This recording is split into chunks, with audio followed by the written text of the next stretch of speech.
E vamos receber a nossa palestrante de hoje, a Sandra. Sandra, mais uma vez, seja muito bem-vinda.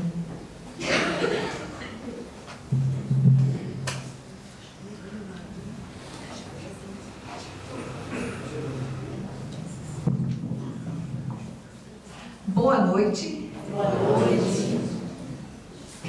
Bom ver a casa cheia, né? E cheia de guerreiros da luz. Todo aquele que se esclarece é que se ilumina primeiro, né? Se torna luminoso e irradia ao redor de si. Torna-se um guerreiro da luz. Então, buscar conhecimento é se vacinar e ganhar recursos dentro de si mesmo para não adoecer, para poder trabalhar e se transformar tudo numa única existência. Vejam, o meu tema de hoje é sobre planejamento reencarnatório. Nós estamos vivendo mais uma existência. Nós somos seres que estamos vivendo, reencarnando há muitas e muitas existências. E a cada existência nós traçamos um planejamento do que nós iremos fazer, com quem nós iremos viver, e nós pedimos as coisas, a maioria das coisas, nós planejamos as coisas que nos acontecem. Tem certeza que eu planejei isso? Assim, nos mínimos detalhes, não, mas pontuais. Nascer na sua família, o que é que vocês acham? Sim, além de você ter planejado, você combinou. Foi uma combinação entre seu pai e sua mãe. Ah, mas eles me abandonaram. Mas eles disseram sim. Se você hoje tem um corpo físico, conjunto de células de pai e mãe, eles disseram sim.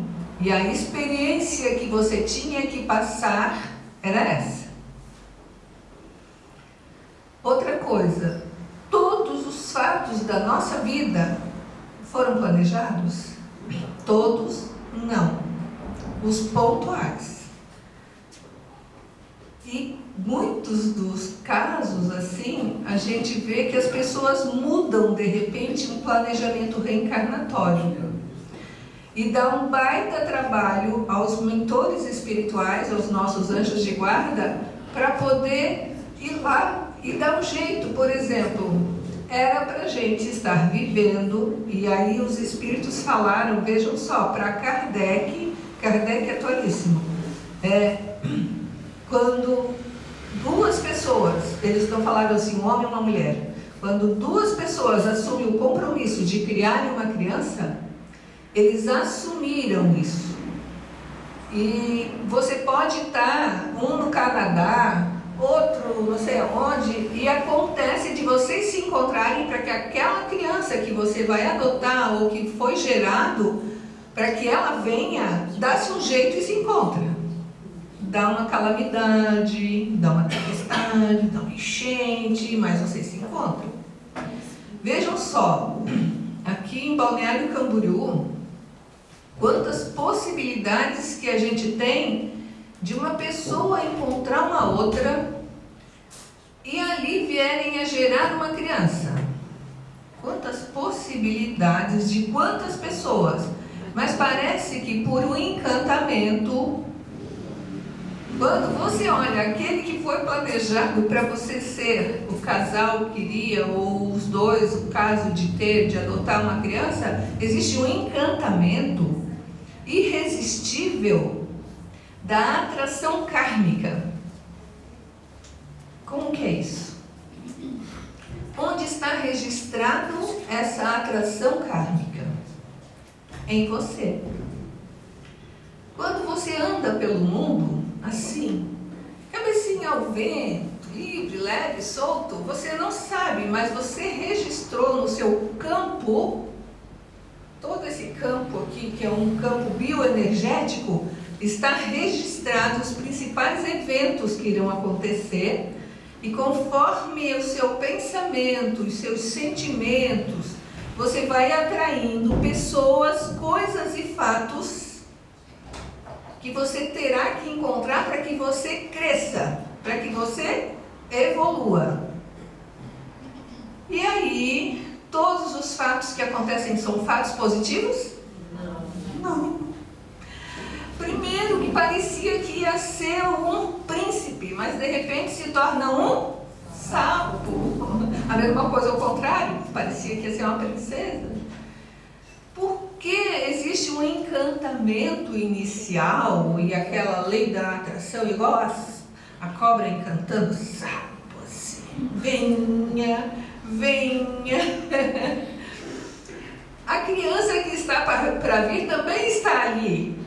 É com ele, é com ele, é com ele. E aí, quando vê, já foi. Era para ser. Fatos pontuais que é a vida de uma criança, o casamento, o trabalho. Será que trabalho tem um planejamento reencarnatório? O trabalho que você está fazendo? Tem pessoas que estão no trabalho, patinam e patinam, não sai daquilo. Queria ser melhor, me formei, sou graduado, tenho todas as qualificações e não consigo. É que você está num campo vibratório em que as suas experiências kármicas estão atraindo e vão continuar atraindo para um planejamento reencarnatório em que quando você der o salto qualitativo, e qual é o salto qualitativo? É aceitar o trabalho que se está fazendo e fazer da melhor forma. Porque as pessoas que que nós estamos convivendo naquele ambiente, ou a experiência que nós estamos passando naquele ambiente, era aquilo que nós tínhamos que passar. E aí se repete, você não vai adiante, você não cresce porque você não cresceu. Então tem horas que a pessoa, de repente, ela desperta e não mudou o ambiente de trabalho. É a pessoa que mudou. O relacionamento, o outro não mudou, mas você mudou. E quando você muda, o outro não virou um príncipe. É que você entendeu qual era o trabalho que você tinha nessa encarnação de fazer. De aceitar, de perdoar, de não ser bobo, de não virar capacho, mas ao mesmo tempo de estar se posicionando e sendo bom. Dá para fazer tudo isso? Sabe que a gente muitas vezes encontra pessoas que sofrem, mas não é por causa só do outro, é porque a pessoa não tem um posicionamento. Ela não se posiciona porque o outro respeita quando a gente se respeita. E seja lá quem for, quando você começa a se respeitar e dizer, não, hoje eu tenho um compromisso na casa espírita. Mas você vai, vou. Olha, é um posicionamento que você não precisa brigar, é um posicionamento que a gente toma. E você ensina. Quando você baixa a cabeça e o outro não quer que você vá e você não vai, você se submete. Nos relacionamentos, não é que um outro tem que mudar para você ser feliz. Você tem que estar bem para que o outro aprenda a ficar bem estando junto com você. E muitas pessoas, elas se tornam infelizes do lado de uma pessoa porque gostaria que a pessoa fosse igual a ela. Existe isso? Pessoas iguais a nós? Não. Para quem é jovenzinho que acha que vai encontrar uma gêmea, só há uma gema, aquela que faz você gemer. Espíritos afins, que a gente diz que são almas gêmeas. Espíritos afins. O que é um espírito afim? Eu falo, eu sinto e o outro entende no meu sentir. Eu começo a falar e ele completa fala. Existem sim alguns relacionamentos assim, sabe? Um ou outro no meio de 1 milhão. A maioria a gente fala alho e ele entende bugalho. A gente pensa uma coisa, ele pensa outra diferente. Então, os nossos relacionamentos, o normal aqui na Terra, não é aqueles contos, né? Aqueles contos encantados, os filmes, não é. E até a gente cair na real. Mas a gente tinha que vir conviver com essas pessoas diferentes, com ligações que nos fazem conviver, nos amarram, porque marido, ele não é parente consanguíneo nosso. Mas quando ele se torna pai dos nossos filhos, ou a esposa, a mãe dos nossos filhos, isso vincula. E por mais que você queira separar, o filho, a filha está ligado. Por isso estava dentro do planejamento reencarnatório. O que fazer quando a coisa não dá certo e se separam? Até separado assim, ó. Numa família, né, que a gente vem, nós somos todos diferentes e uma hora a gente pode separar. O importante é que nós consigamos abençoar a pessoa. Abençoar. Porque o nosso karma, ou seja, aquela situação que vincula, que a doutrina espírita explica, ao tal do karma ou dharma, são situações que você atrai por sofrimento, e você vai sofrer por uma situação criada agora nessa vida? Não. Você é atraído por situações de outras existências. Então você é atraído, só que você tem que aproveitar a oportunidade que está vivendo para poder mudar o que foi feito de errado na outra vida. E a gente pediu, a gente planejou para encontrar, para estar junto e se perdoar. E sabe por que a gente faz isso?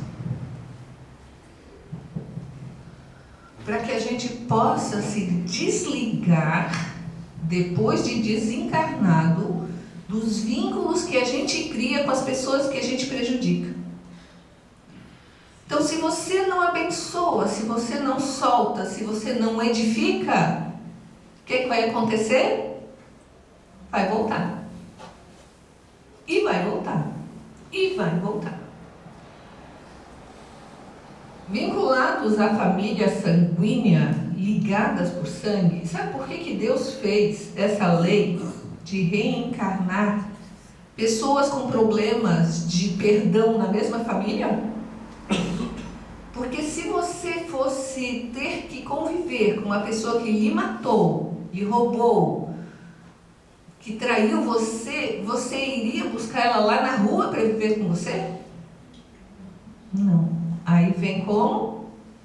Filho, filha, marido, esposa, sogra, sogro, enteado, nora. Ai, meu Deus do céu. É na família sanguínea e os agregados, tudo, que nós fazemos com que venham nossos desafetos de outra existência. E Jesus disse assim, ó: reconciliai-vos enquanto estão a caminho, porque depois de desencarnado, você vai se arrepender de não ter tido a oportunidade de, estando junto, fazer o bem pelo outro. Ah, não, mas ela quer que eu abençoe, eu não consigo nem pensar. A gente faz um exercício com jovens lá na nossa casa, que é o WhatsApp do bem. Você não manda, não precisa mandar. Manda para você mesmo, sabe como você pode criar um seu contato seu mesmo? Mas aí você faz uma mensagem para aquela pessoa que você tem uma desarmonia, para a sogra, para o enteado, né? Assim, cada um pensa no seu.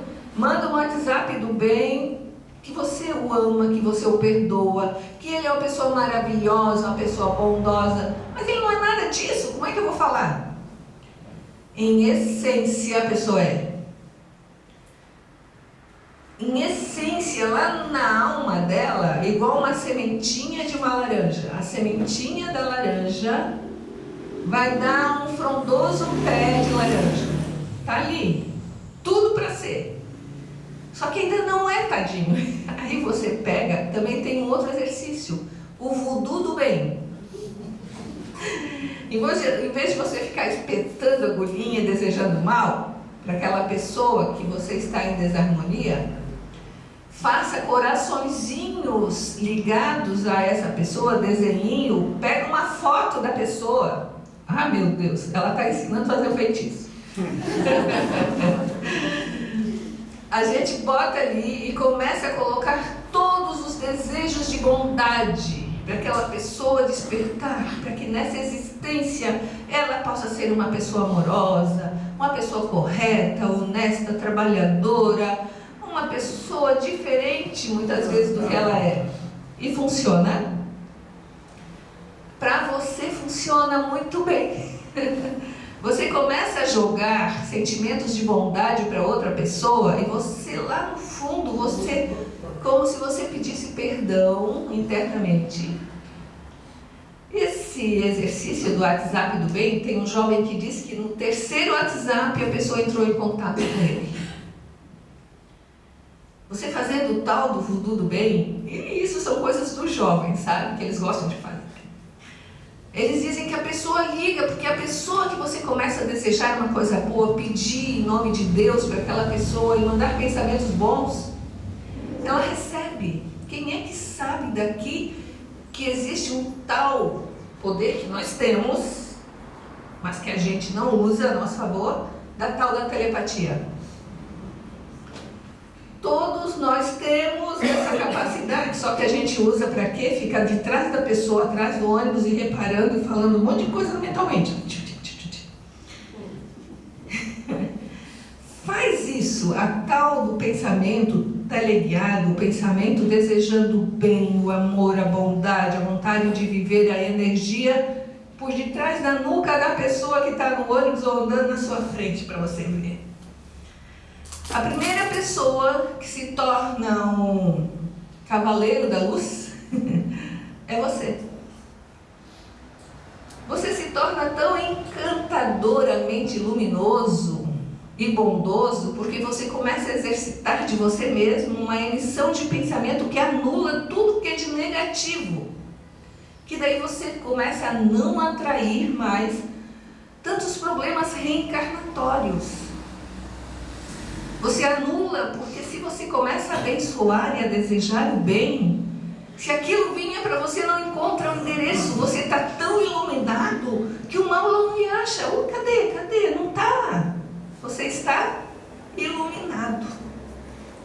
Então, quando os grandes espíritos, essas grandes almas vêm falando para a gente agradecer, abençoar, perdoar, a primeira pessoa que se ilumina é quem faz isso. E aí o seu planejamento reencarnatório pode ser revisado, sim. Era para uma pessoa ter perdido a mão, né? Uns exemplos desse da conta dos espíritos, pela situação que ele havia provocado na outra vida. Mas daí ele mudou tanto, ele ficou tão bom e tão trabalhador, que daí ele perdeu a ponta do dedo. O nosso, em vez de ser aliviado, parece que fica pior. Mas por quê? Pela nossa frequência vibracional. A gente anula. Então aquele olhar de seca-pimenteira, que muitos de nós desenvolvem, porque o nosso olhar julgador, cobiçador, né? Aquele olhar que a gente diz que é inveja do bem, não existe inveja do bem. Aquele olhar invejoso, a gente transforma em um olhar que abençoa, que dignifica, que ama. E aí, em vez de você secar o outro, esvaziar o outro se sente feliz de estar perto de você e não sabe nem porquê. Tem uma história do Divaldo.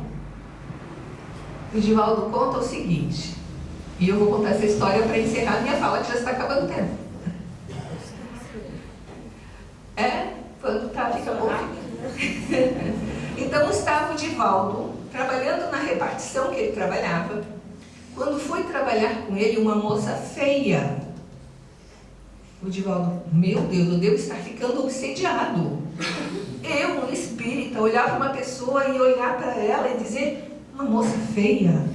E ele ficava pensando o que ele podia ver de bondade ou de boniteza dela para ele não enxergar ela com esses olhos de moça feia. Estava ele lá sentado quando a moça feia foi no balcão falar com o moço lindo.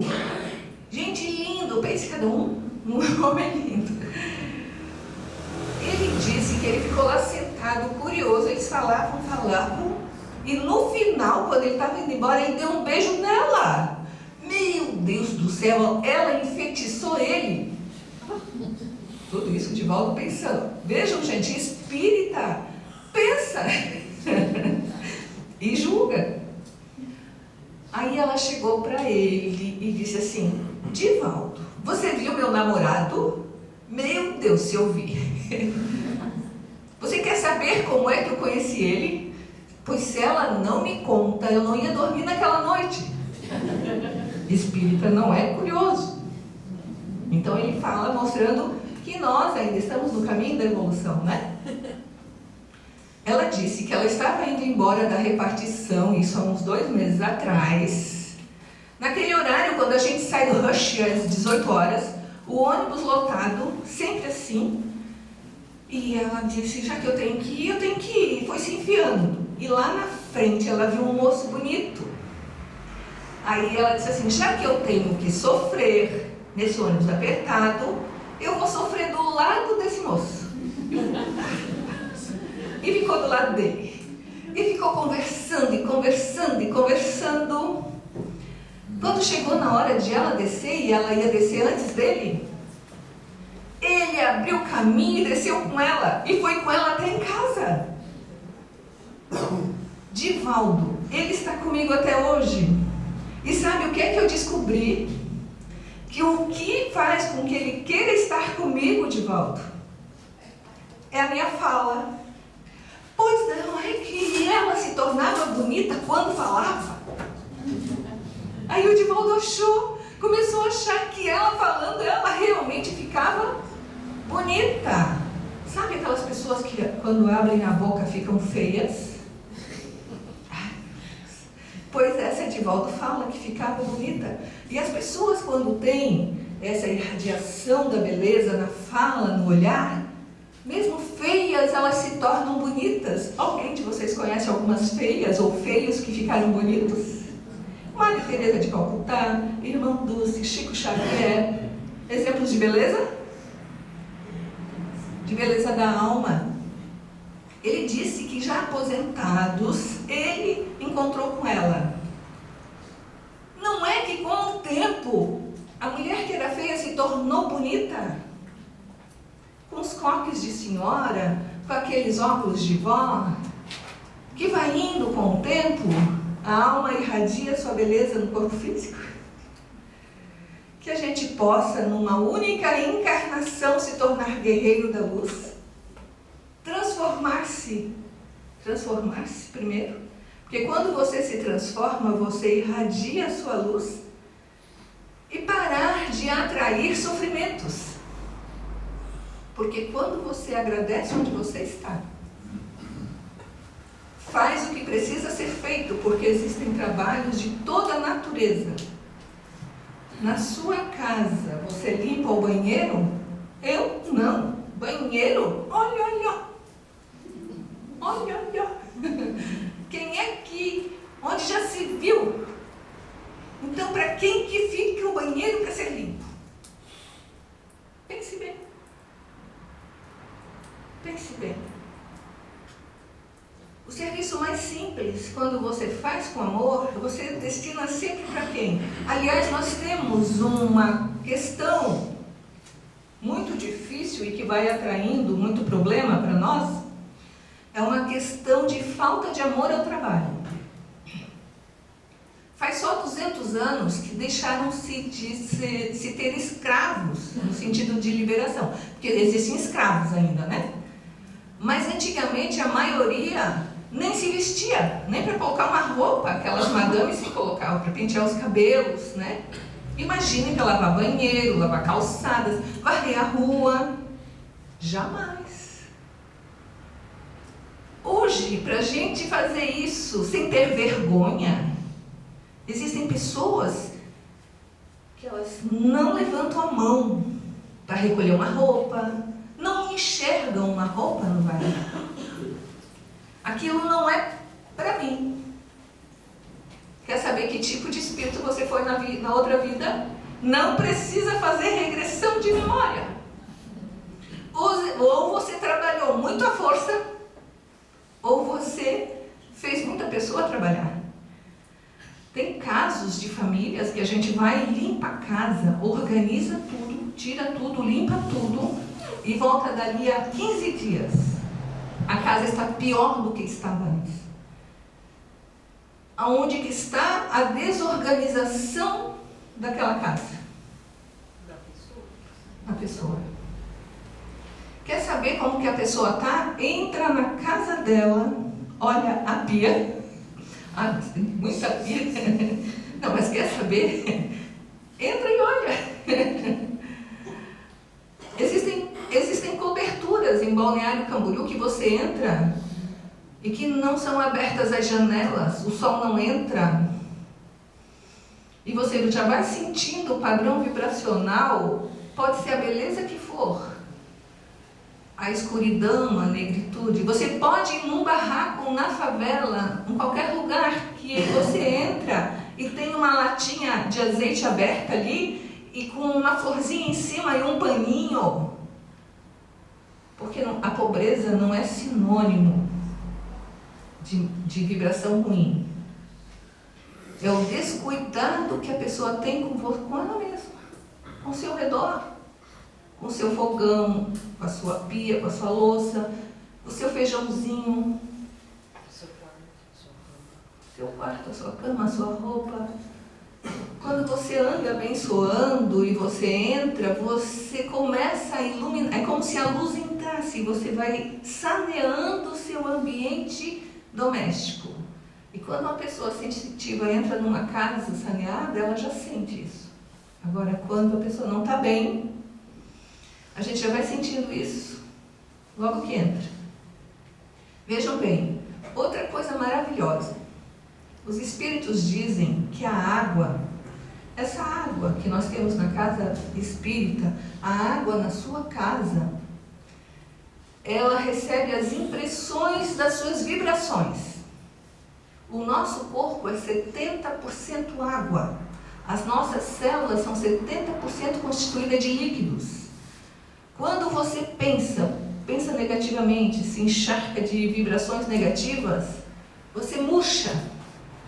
Os cientistas fizeram fotos da água sobre vibração de boas palavras, de boas músicas. Os cristais que formam ali as moléculas da água, eles têm uma estrutura harmoniosa. Pensamentos negativos, palavras negativas, músicas, rock pauleira. As estruturas na água se transformam, elas se destoam. Então, se você começa a se abençoar, primeiro quem se organiza, quem se sanitiza é você no seu corpo. Você nas suas células. Aí você vai assim para a cozinha. Vejam bem, que eu adoro uma química. Eu vou para o meu laboratório de química. Eu não vou para o meu fogão nem para a minha pia. Eu vou para o meu laboratório de química. Sabiam que os químicos, o que eles fazem é misturar substâncias. A alta temperatura ou a baixa temperatura homogeneizam, acidificam e dão uma outra constituição. Eu pego baguinha preta, alho, água, boto para ferver e eu deixo todo mundo lá em casa com as bichas alvoroçadas. Um feijãozinho daqueles. que fazem com que a gente desperte o apetite. Amorosidade, conhecimento, tempo certo, a cozinha se torna um grande laboratório químico de transformação da nossa saúde. E não precisa ser comida muito diferente, não. É um feijão, um arroz, um ovinho frito e está maravilhoso. O resto é o que tiver sobrando. Que a gente possa se abençoar, se tornar os missionários da luz, começando pela gente mesmo. Uma boa noite para todos.